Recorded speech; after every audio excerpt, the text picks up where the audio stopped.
If I told you that for the last 2 years there's been a surge in weird horror indie games that emulate the look and feel of older consoles, you'd probably say, yeah, no shit, what do you think, I've been living under a rock? And that's a completely fair response to such an asinine statement. The trend has gotten to the point where a lot of the indie gaming community is just sick and tired of it. Of course, these games stopped being spooky once they saturated the market, and most of what's being released now isn't all that great.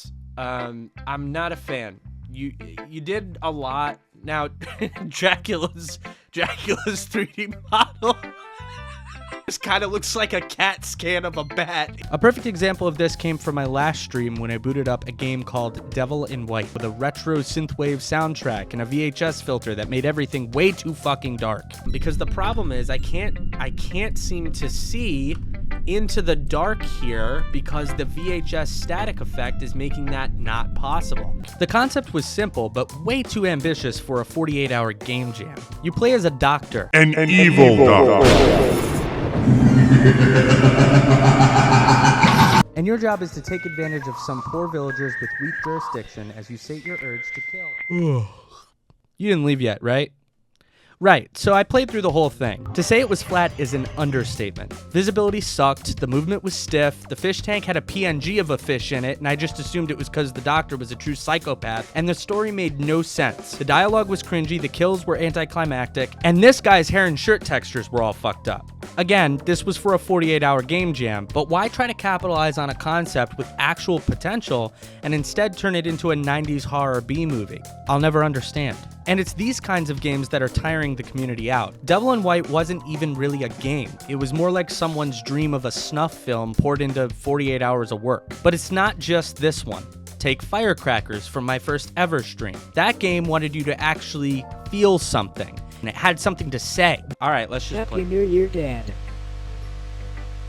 Not the Spoderman text is Happy New Year. Dude. You made me suffer. Dude, I can't take it seriously. Okay, the Spoderman voice that is You taking think me it out. was funny. Dad, please help me. What is he fucking dead? You can scream as loud as you want. But I mean, you can see why it didn't land, right? I'm not fucking crazy. That was actually Spoderman's voice. Like, I'm not nuts. Here's the thing. The style is easy. Drag a low poly model into a free engine, put it in a T-pose, make it sit at a table. That's all you gotta do. The style itself almost encourages this, but most devs forget why old school games worked the way they did. And it was all because of hardware limitations. The fog in Silent Hill? Sure, it created the atmosphere, but it also hid levels loading around you. Early Minecraft, that fog, those limitations, that's what made Herobrine feel like he could actually exist. That's why you were scared and pissing your pants as a 9-year-old.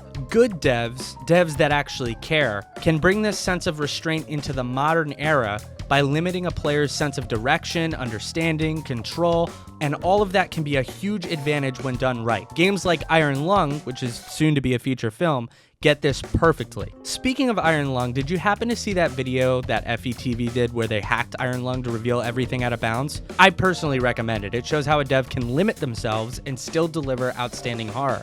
Another dev that does this, and a more recent one, is Serious Daniel.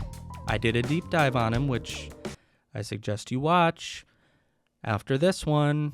But why do Firecrackers and Devil in White feel like pale imitations of games that actually light the genre on fire? Because they're not limiting themselves thoughtfully. They're already limited by their lack of skill. But there's a second reason this genre works when it does, and it has almost nothing to do with aesthetics or mechanics. Let's look over to the dumpster fire that is the current AAA gaming industry. I like to call this the Focus M problem. Bowser's castle should be just up ahead. I thought I smelled something burning. Focus M. Bowser's got the power stars, and you know what that means. We're burned out. People are sick of overproduced AAA titles that feel formulaic, transactional, and uninspired. They're sick of things that don't challenge them. They're sick of things that don't surprise them, that don't make them think. But don't take my word for it. Let's go down the list. Dragon Age The Veilguard? Panned. Borderlands 4? Panned. Battlefield 6? It's a ghost town now. Mass Effect Andromeda? A chance to assassinate a beloved franchise. Black Ops 7? I don't even need to fucking say anything. Meanwhile, people that enjoy single-player experiences are left holding their cocks out in the wind in a world full of live service multiplayer. Launch disasters like Cyberpunk 2077 only reinforce this frustration. Sure, it may be a good game now, I don't doubt that, but you weren't there. I pre-ordered the game, I hopped off the boat, I was on fucking Normandy, okay? I was watching people fucking get put in refunds and shit. It was not fun. What I'm trying to say is players crave something different, something smaller, stranger, more personal, makes them think or challenges them in some way. So they end up turning to indie titles. Some of them are fantastic, inspired by old school games, and it reflects how players feel about the current state of the industry, in my opinion. And then there's stuff that's just genuinely unnerving and hard to look away from. You can marry memories of a grand past sitting and playing GoldenEye 007 and have it be spoiled and rotten by something like No Players Online. That feeling of just sitting in your room by yourself, playing over summer break when your friends wouldn't fucking do anything with you, and all of a sudden the game does something that nobody's gonna believe you. Everybody's gonna make you even more of a social outcast than you already are. I'm projecting. My point is, you feel that tension because these games bridge the gap between that innocent sense of childlike wonder and the forbidden, unsettling playthrough. And I think that's what makes this genre so alluring. It's the natural next step from things like mascot horror, and I'm not going to talk about that because I'm sick of that shit. The core idea is this. PSX-style and retro horror exist because they satisfy two things at once. One, they exploit clever design limitations to create tension, fear, engagement, but I didn't need to tell you that if you have a brain. But two, I think they provide an escape from the blandness and overproduction of modern AAA games. Sometimes it's nice to remember what it was like when you plugged in the 3 little red, white, and yellow wires, and then you felt like the TV was going to zap the fuck out of you if you ran your hand over it. And these devs managed to do that in a way that's personal, nostalgic, and sometimes genuinely disturbing, without being melodramatic. Okay, now please check out my other shit, seriously.